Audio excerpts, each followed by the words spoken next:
I still remember standing at the altar watching my brother Derek hand me the wedding ring. He was my best man, wearing that proud smile, telling everyone how happy he was for me. I thought that moment would be the beginning of my perfect life with Megan. What I did not know was that behind that smile, a dark secret had been brewing for 8 months, and just 3 weeks after we said our vows, everything crumbled. Derek did not just betray me, he stole my entire future. Before I get into what happened, let me know where you are watching from today. Drop a comment below with your city or country. And if you have ever been betrayed by someone you trusted with your whole heart, hit that like button. Make sure you subscribe and turn on notifications, because this story takes some turns that even I could not have predicted. Stick around, because what happened next, karma handled it in a way I never could have planned myself. To understand why this betrayal cut so deep, you need to know how Derek and I grew up. We were raised in a small town in Texas, just the two of us and our mom. Our dad passed away when I was 12 years old. Heart attack, completely unexpected. One day he was there teaching me how to throw a football, and the next day he was gone. Mom worked 2 jobs to keep us fed and clothed. She sacrificed everything for her 2 boys. Derek was 4 years older than me, and growing up he was the golden child. Straight A, student star quarterback on the high school football team, homecoming king. Everyone in town knew Derek and loved him. Teachers praised him. Girls chased him. Our mom beamed with pride every time his name was mentioned. Me, I was just Derek's little brother. I was decent at school, average at sports, invisible at parties. I lived in his shadow for most of my childhood, but I never resented him for it. Not once. I genuinely loved my brother, and felt proud to be related to someone so admired. When people said I was nothing like Derek, I took it as a fact, not an insult. Growing up, I thought Derek would always have my back. I was wrong. I was 26 years old when I met Megan. By then, I had graduated from college with an engineering degree and landed a job as a construction engineer at a small firm. Nothing glamorous, but it paid the bills and gave me purpose. I had my own apartment, a used pickup truck, and a quiet life that I was content with. The day I met Megan started like any other Tuesday. I stopped at a local coffee shop before heading to a job site. I was standing in line, scrolling through my phone, when suddenly I felt something warm splash across my chest. A woman had turned around too quickly with her latte and collided right into me. Coffee soaked through my white shirt, and for a moment we both just stood there in shock. Then she started apologizing. Her voice was soft and genuinely panicked. She grabbed napkins from the counter and began dabbing at my shirt, talking a mile a minute about how clumsy she was and how she would pay for dry cleaning. When I finally looked at her face, I forgot about the coffee entirely. She had light brown hair that fell just past her shoulders, green eyes that sparkled even under the fluorescent lights, and a smile with dimples that appeared when she laughed nervously. Her name was Megan. She was 24, an elementary school teacher at the local school. We ended up sitting at a corner table for 2 hours, talking about everything and nothing. She told me about her students, her love for baking, and her dream of traveling to Italy one day.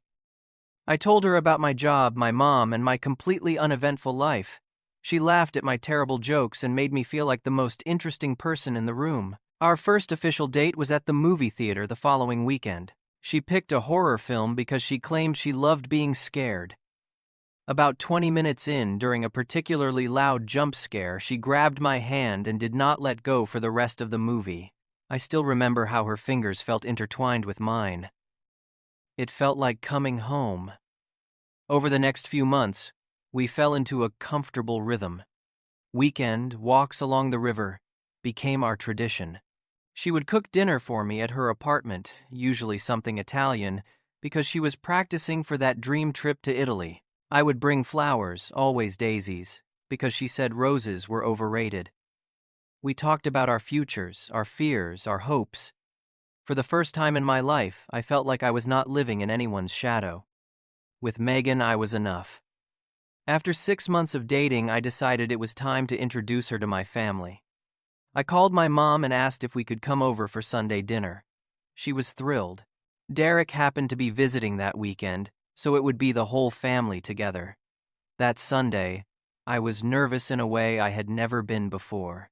Megan wore a yellow sundress, and brought a homemade apple pie for dessert. When we walked through my childhood home, Mom hugged Megan like she had known her for years. She complimented her pie, her dress, her manners. I could tell Mom was already planning the wedding in her head. Then Derek walked in. He was 30 at the time, working as a real estate agent, doing quite well for himself. Still single, though he dated plenty. When he saw Megan, he stopped in the doorway for just a second. Then that familiar, charming smile spread across his face. He shook her hand and said she was lovely to meet. He congratulated me, told me I had finally found a good one.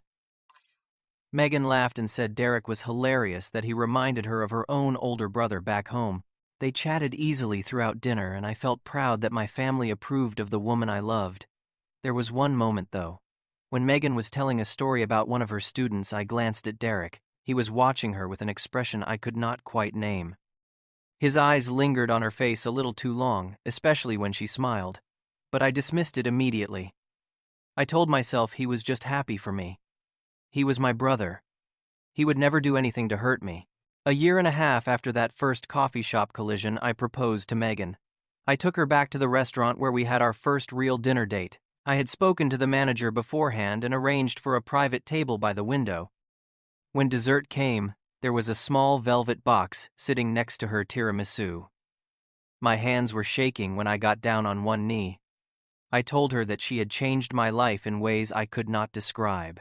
That I wanted to spend every morning waking up next to her and every evening coming home to her smile. When I opened the box, she started crying before I could even finish asking the question. She said yes immediately, pulling me up into a hug so tight I could barely breathe. We set the wedding date for 8 months later. I asked Derek to be my best man, and he accepted without hesitation. He clapped me on the shoulder and said he would be honored to stand beside his little brother on the most important day of my life. He offered to help find a venue using his real estate connections to get us a good deal. Everything seemed perfect. But 3 months before the wedding, things started to feel off. I came home from work early one afternoon because a project had been delayed. When I pulled into my driveway, I saw Derek's car parked in front of the house. That was strange because he usually texted before coming over. I walked inside and found Derek and Megan sitting on the couch together. They were close, maybe a little too close, leaning over a laptop. When they heard me come in, they both jumped slightly. Derek recovered quickly, explaining that he was showing Megan photos of potential wedding venues. Megan nodded along, but her cheeks were flushed pink. I told myself it was nothing. They were just being helpful. I trusted them both completely. A week later, I called Megan around 9 in the evening. She did not answer. I tried again an hour later, still no response. When she finally called me back around 11, she said she had been on the phone with her mother. But I knew her mom went to bed early, always by 9 because of her health issues. Something did not add up. I should have listened to that small voice in my head. But love makes you blind, does it not? The strange occurrences multiplied as the wedding approached. 2 months before the ceremony, I had to travel to Houston for a 3-day work trip. On the second night, I tried to video call Megan before bed. She declined the call and texted that she was busy grading papers. I called again an hour later, and this time she answered, but her camera was pointed at the ceiling. As we talked, I heard something in the background. A laugh. A male laugh.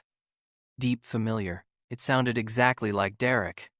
I asked her who was there. She hesitated for just a moment too long before saying Derek had stopped by to drop off some paperwork about the wedding venue. At 11 o'clock at night, for paperwork that could have been emailed. I wanted to believe her. I forced myself to believe her. 6 weeks before the wedding, I was sitting next to Megan on her couch when her phone lit up with a text message. She had left it face up on the coffee table. The notification showed a message from someone saved as the letter D. The preview read, "Cannot wait to see you tomorrow. Miss you." My stomach dropped. I asked who D was. Megan grabbed her phone quickly and said it was Dana, a coworker from school. They had plans to go shopping for wedding decorations. Her explanation made sense on the surface, but something about the way she clutched that phone told a different story. 1 month before the wedding, my mom mentioned something during our weekly phone call. She said Derek seemed happier lately, more energetic. She wondered if maybe he had finally found someone special. I asked Derek about it the next time I saw him. He laughed it off and said he was just focused on work, but when he answered, he looked everywhere except my eyes. The signs were all there. I just refused to see them. The wedding day arrived on a cool October Saturday. The leaves had turned golden and red, carpeting the ground around the small ranch venue Derek had found for us. About 100 guests filled the white wooden chairs. My mom sat in the front row, dabbing her eyes with a handkerchief before the ceremony even started. I stood at the altar, heart pounding, watching the doors at the end of the aisle. When the music started and Megan appeared in her white dress, I forgot how to breathe. She was radiant, glowing everything I had ever dreamed of. In that moment, I pushed away every doubt that had crept into my mind over the past few months. This was my wedding day. This was supposed to be the happiest day of my life. Derek stood beside me, holding the rings. When it was time for the exchange, he handed me the band that would go on Megan's finger. I noticed his hand was trembling. I thought it was just emotion, brotherly pride. Looking back now, I know it was guilt. As I slid the ring onto Megan's finger, I looked into her eyes, expecting to see love, joy, certainty. Instead, her gaze flickered past my shoulder. Just for a second. Toward Derek. Her eyes met his, and something passed between them that I could not identify. Then she looked back at me and smiled, but the smile did not quite reach her eyes. The reception was beautiful. We danced, we laughed, we posed for photos. Derek gave a toast that brought tears to my mother's eyes. He called me the best brother anyone could ask for. He said Megan was the luckiest woman in the world. After the speech, Derek hugged me tight. He whispered congratulations and told me I was a lucky man. But the way he said it, the catch in his voice, it was like he was trying to convince himself of something. That night I sat alone in an empty house that was supposed to be our home. I had lost my wife, my brother, and my faith in the people I loved most. But I did not know then. Karma was already writing the next chapter. 3 weeks after the wedding, my world collapsed. I came home early from work on a Thursday. The project I was managing got delayed due to weather, so the whole crew was sent home around 2 in the afternoon. I remember feeling happy about the unexpected free time. I thought I would surprise Megan, maybe take her out for an early dinner. When I pulled into the garage, I noticed something strange. Megan's car was not in its usual spot. Instead, there was another vehicle. A black SUV. Derek's SUV. A cold sensation spread through my chest as I walked to the front door. I told myself there had to be a reasonable explanation. Maybe Derek was picking something up. Maybe his car had broken down, and he needed a ride. I unlocked the door quietly, not sure why I felt the need to be silent in my own home. The living room was empty. The kitchen was empty. But I could hear voices coming from upstairs. From the bedroom. Our bedroom. Each step up those stairs felt like walking through quicksand. My legs did not want to move, but something pulled me forward anyway. The bedroom door was slightly open, just a crack enough for sound to escape, but not enough to see inside. I stood there for what felt like hours, but was probably only seconds. Then I heard Derek's voice clear as day. "We cannot keep hiding this anymore. I love you, Megan." And Megan's response, "I know. I love you too. I should never have married Lee." The world stopped spinning. My heart stopped beating. Everything I thought I knew about my life shattered into a million pieces right there in that hallway. I pushed the door open. They were sitting on the edge of the bed where my wife and I had slept for 3 weeks as a married couple. Derek was holding Megan's hands. Tears were streaming down her face.